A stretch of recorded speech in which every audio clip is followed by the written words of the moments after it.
ایک جلسہ ہوا، ایک پیر صاحب نے بڑے زور و شور سے وہاں تقریر فرمائی کہ آپ الیکشن ہار گئے ہیں، یہ ہے وہ جو جانے لگے تو حضرت نے ہاتھ پکڑ کر بٹھایا، کہا آپ نے کہا مولانا جواب دے تو اب جواب سن کر جائیے،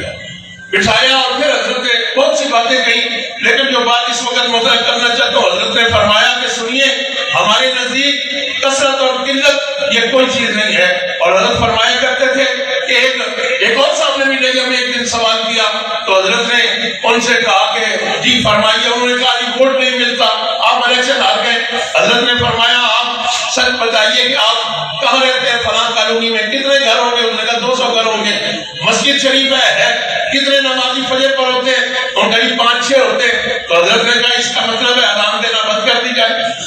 وہ کہیں گے مؤذن صاحب آپ اذان دے رہے ہیں، نمازی تو آتے نہیں ہیں، کہا سنیے ہم نظام مصطفیٰ کی اذان دے رہے ہیں، ہمارے ذمہ اذان دینا ہے، نمازی آئیں گے تو ٹھیک ہے، نہیں آئیں گے تو اللہ کی بارگاہ میں خود جواب دیں گے۔ حضرت نے ہمیشہ